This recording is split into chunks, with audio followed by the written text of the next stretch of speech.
A Luísa Martins ela revela que o isolamento de Moraes não é mais uma fofoca de corredor, é um fato institucional.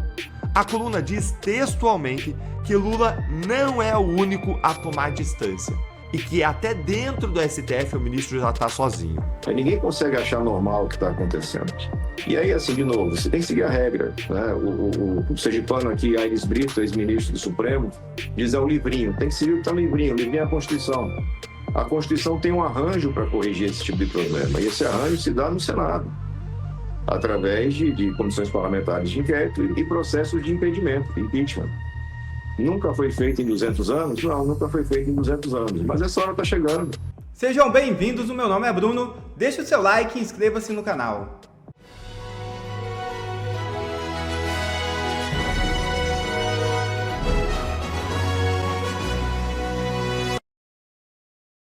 Moraes manda prender dentista que depredou sala de Janja no 8 de janeiro.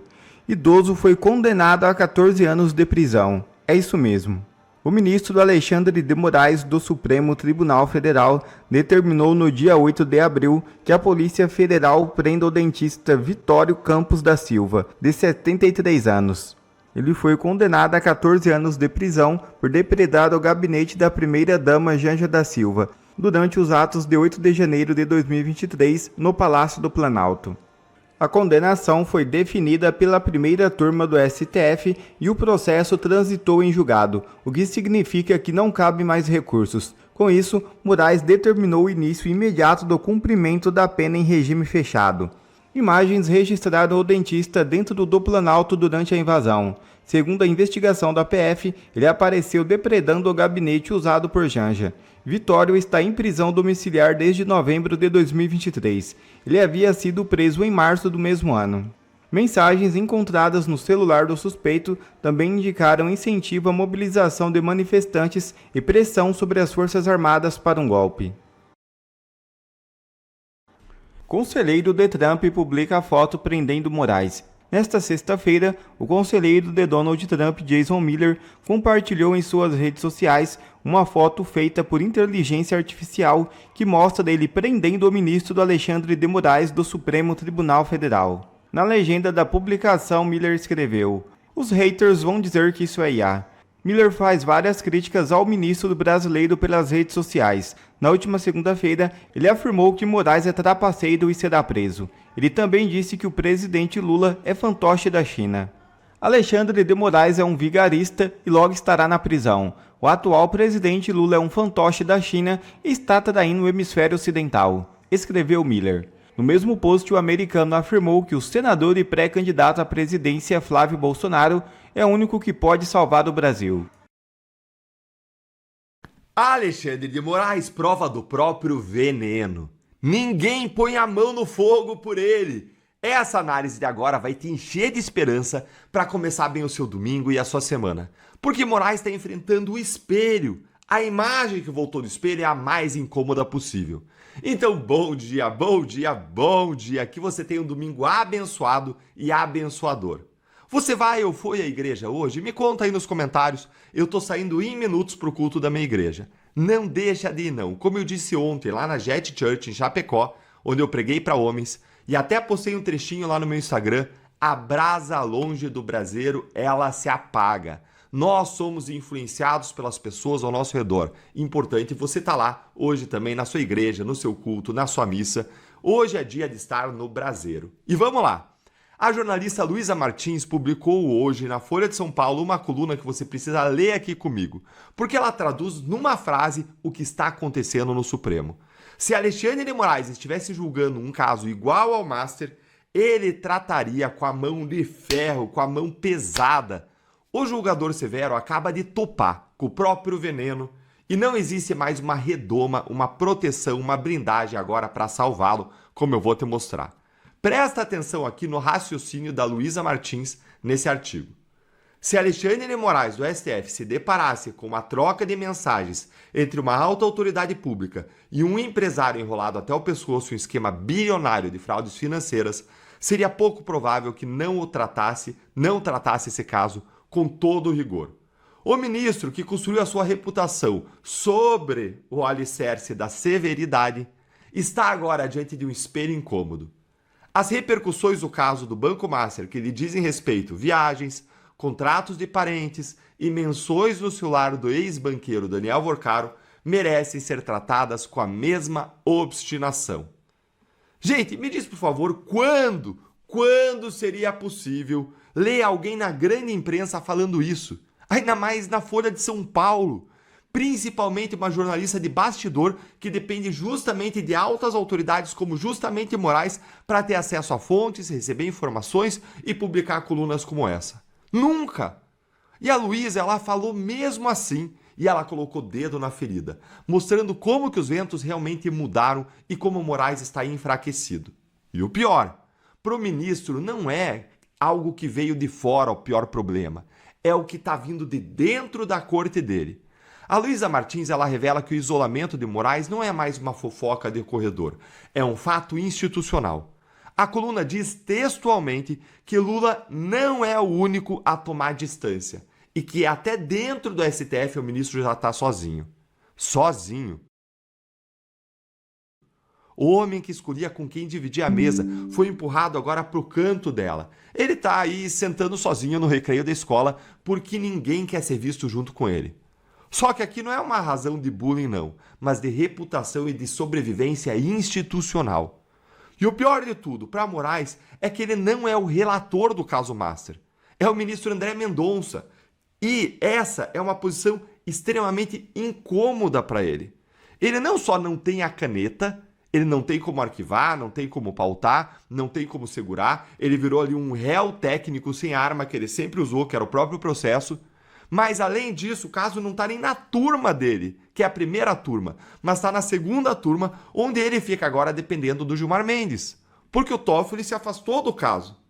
E aí tem uma provável maioria de Mendonça, Fux e possivelmente Nunes Marques contra ele. E aqui entra o lance mais constrangedor da coluna. O entorno do Moraes, segundo a Luísa Martins, chegou a sugerir que o ministro publicasse um comunicado se declarando ali impedido de julgar o caso de forma antecipada, preventiva, para ver se aliviava um pouco a pressão sobre ele. Mas o Moraes se recusou a fazer isso porque acha que isso seria uma espécie aí de recibo de imoralidades. Ou seja, declarar impedimento antes da hora seria o mesmo que confessar por escrito que tinha conflito de interesses. Uma saída aí, essa saída que o time do Moraes bolou, gente, é na prática um tiro no próprio pé, porque o comunicado mantém o Moraes exposto na linha de tiro do escândalo. Mas, por outro lado, o silêncio dele não está ajudando em nada. E cada vez que ele abre a boca para falar, ele mente. Então piora tudo. Para fechar o cerco, Edson Fachin, presidente do Supremo, ele não está disposto a comprar briga. A Folha diz sem rodeios que o Fachin não sinaliza pôr a mão no fogo por Moraes. E a frase que precisa ficar gravada aí na sua mente é essa aqui, ó. Em uma corte que depende de legitimidade coletiva, um desgaste individual contamina o conjunto. Traduzindo de novo, o STF inteiro ele já está calculando o custo de continuar carregando Alexandre de Moraes nas costas. E é aqui que a nossa fé fala mais alto do que qualquer análise técnica. Tem uma justiça que não depende de plenário, de liminar, não depende de ministro amigo. É a justiça que faz o semeador de vento colher tempestade. É a justiça que coloca o julgador severo diante do próprio tribunal invisível. Moraes está aprendendo em tempo real que a conta chega. No tribunal humano, como está tendendo a acontecer, ou no divino um dia. Pode demorar, mas vem, e vamos lutar para que a justiça venha, e venha logo, num Senado renovado e com as mangas arregaçadas para trabalhar, e não para passar pano, e não com a dancinha do Alcolumbre para engavetar. Conta para mim aí nos comentários. Você acha que o STF solta a mão do Moraes ou ainda vai tentar segurar, hein? Ele é uma acusação fortíssima feita por um ministro do Supremo, hein, Josias? É preciso que Deus tenha piedade do Rio de Janeiro, como pede o ministro Gilmar Mendes, mas seria bom que o Todo-Poderoso tivesse piedade também do Supremo, né? O ministro Luiz Fux vestiu ontem uma toga justa nos colegas, os colegas, sobretudo os que o escândalo do Master deixou meio esfarrapados, né? Então, durante essa sessão, que tratou da eleição de um governador tampão para o Rio de Janeiro, o Fux se incomodou com essa generalização das críticas contra os políticos do Estado. Ele é carioca, né? Ensinou que alguns dos seus pares agem como macacos que sentam em cima do próprio rabo para falar mal dos rabos alheios, né? Então, o Fux atribuiu essa perplexidade ao fato de que alguns ministros até não participaram dos julgamentos relacionados ao mensalão, ao petrolão. A gente tem a fala dele, Josias. A gente tem a fala dele aqui. Que bom. Vamos ouvi-lo. Senhor presidente, rapidamente, a solução que o Supremo adotar será a melhor solução. Mas eu sou carioca de nascença e eu verifiquei que houve uma manifestação de profundo descrédito em relação ao Rio de Janeiro de forma generalizada. Mas essa perplexidade, ela não seria tão grande se colegas tivessem participado do julgamento do Mensalão, do julgamento da Lava Jato, desse julgamento agora do INSS e do Banco Master, porque os escândalos não são concentrados no estado do Rio de Janeiro. Então, há bons políticos no estado do Rio de Janeiro, que representam o estado na Câmara Federal, são excelentes políticos. De sorte que se esses políticos tiverem que ir para o inferno, eles vão acompanhados de altas autoridades. A frase também é muito forte, né, Fabíola? Se esses políticos tiverem que ir para o inferno, vão acompanhados de altas autoridades. Bom, no caso do Master, o escritório da mulher do Alexandre de Moraes recebeu 80 milhões do banco, a empresa do Dias Toffoli foi sócia de fundos da rede apodrecida do Vorcaro, num resort.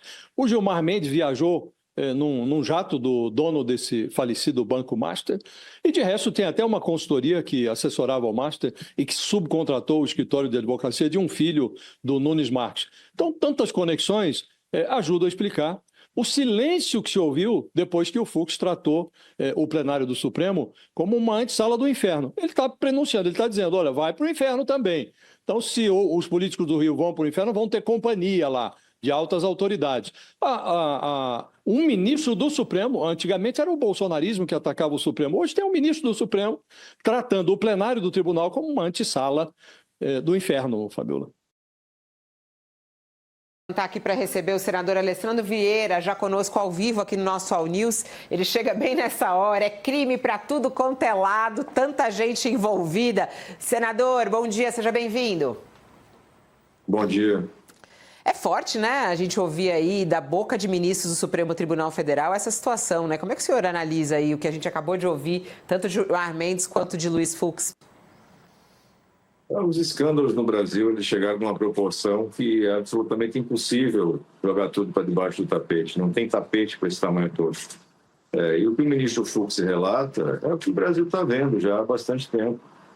Não existe crime organizado sem omissão do Estado, sem colaboração do Estado através de seus agentes, normalmente mediante corrupção.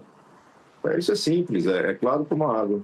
E, de fato, eu imagino que estamos cada vez mais perto do momento em que a gente vai ter, pela primeira vez na história, figuras do próprio Supremo Tribunal Federal devidamente investigadas, com as condutas observadas mais de perto e, eventualmente, punidas mediante a constatação do cometimento de crime, seja crime comum ou crime de responsabilidade. Vai brigar para a abertura de uma CPI do Banco Master? Que seria necessário uma CPI só? O áudio interrompeu um pouco, mas me parece que perguntou com relação ao Banco Master, a CPI do Master. Isso, se o senhor acha que é importante abrir uma CPI só para investigar o Banco Master, o senhor lutaria por isso? Nós já judicializamos isso, né? Você tem um pedido de CPI do Banco Master no Senado com 53 assinaturas e que foi objeto da inércia do presidente Davi Alcolumbre. Ele não instalou, isso passou um tempo razoável, judicializamos. Caiu na mão do relator ministro Cássio. O ministro Cássio não despachou, já vamos para a segunda ou terceira semana na mesa dele sem despacho, e ele também não aceita, não atende pedidos de audiência com os senadores. Vamos persistir. E tem uma outra CPI, um outro pedido de CPI, que tem mais de 40 assinaturas, que é específica para apurar a atuação, essa interação entre ministros do Supremo e o Banco Master. Por que ele foi adotando essas medidas todas? Porque a gente tem que entender que para enfrentar gente com esse nível de poder, ou você conhece bem as regras do jogo e tenta utilizá-las de forma positiva, ou você vai ser atropelado. A gente passou a CPI inteira recebendo decisões do Supremo que negaram informações, que retardaram informações. A gente não conseguiu ouvir o TH Joias e o Bacelar, deputados presos lá do estado do Rio de Janeiro, porque o ministro Alexandre de Moraes nunca despachou o pedido, atravessando a CPI inteira sem despacho, e sem resposta, e sem dar satisfação.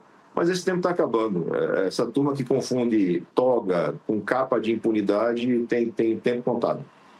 Está acabando como, senador? É interessante, o senhor fala, de certa maneira, o senhor está dizendo que o Supremo Tribunal Federal atrapalhou o andamento da CPI do crime organizado. O senhor confirma isso? É isso mesmo? Atrapalhou? Sim, exatamente. Agora, quando o senhor fala, mas esse tempo está acabando, do que o senhor está falando exatamente?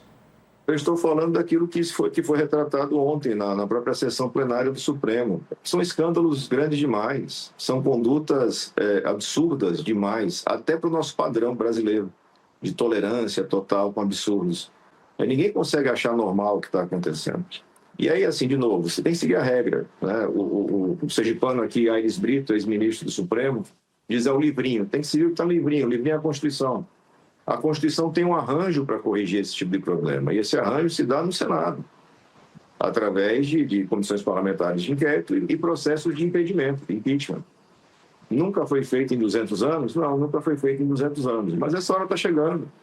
Se não for nessa legislatura, será na próxima, porque senadores e senadoras serão eleitos muito fortemente com essa bandeira. Está todo mundo vendo isso, até o presidente Lula já largou a mão do Alexandre de Moraes, porque as pesquisas mostram claramente a percepção pública. E isso não é consequência de campanha de fake news, isso não é consequência de bolsonarismo, isso é consequência da má conduta de ministros. Arrogância, arbitrariedade e, agora, muito perto de apuração, ilegalidades. Agora, ministro, a CPI apalpou ali os dados da Receita Federal que mostra o repasse de 80 milhões do Master para o escritório da família do Alexandre de Moraes, que é uma cifra incompatível com os serviços que a doutora Viviane Bassi, mulher do ministro, alega ter prestado ao Master.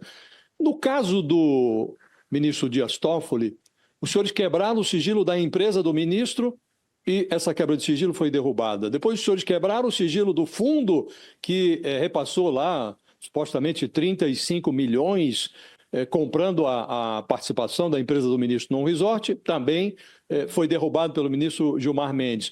Em relação ao Toffoli, o que é que os senhores obtiveram em termos de informações que permitiria ou que permitirá a inclusão do caso do Toffoli neste relatório final? A gente tem as informações que foram publicizadas e o próprio reconhecimento do ministro. A gente tem que lembrar que antes da CPI, o ministro se colocava como sócio oculto desse resort, desse fundo, né? Ele não aparecia e não aparece nos contratos. Ele se referia ao tema como um empreendimento dos irmãos, como se fosse um empreendimento familiar. E nada disso se confirmou na vida real. E o papel do jornalismo profissional foi muito importante, porque foram as matérias de jornalismo profissional que foram até a casa, por exemplo, até a casa de um dos irmãos, e se comprovou que são pessoas com padrão de vida de classe média. Jamais teriam condições de ser donos de cotas milionárias. Esse bloqueio que foi feito pelo ministro Gilmar Mendes da quebra de sigilo é outro escândalo. O ministro Gilmar Mendes sequestrou uma relatoria, ele se declarou prevento, tendo como base um processo arquivado há 3 anos, que tratava sobre outro assunto. E esse escândalo é mais um que está ali em cima da mesa, porque recorremos. O ministro Fachin, presidente do Supremo, reconheceu formalmente que não tem autoridade superior à do ministro Gilmar para que se faça a revisão da decisão do Gilmar, então é preciso aguardar a tramitação do recurso ordinário, que é um agravo, mas esse agravo só anda se o Gilmar pautar. Olha que bonito esse arranjo, né? Então, isso vai ser discutido depois da CPI, depois que tudo acalmar. E eu tenho absoluta certeza que o plenário vai dizer, olha, o Gilmar não era prevento, o Gilmar não poderia decidir. Porque se eles validarem esse rito, acabou o direito no Brasil. Eu vou poder escolher o meu juiz. Eu vou chegar no juiz Josias, Josias, lembra que você julgou o processo há 15 anos atrás? Tira da gaveta e diz que você prevê o que resolve o meu problema. Esse é o tamanho do desastre que a gente está vendo.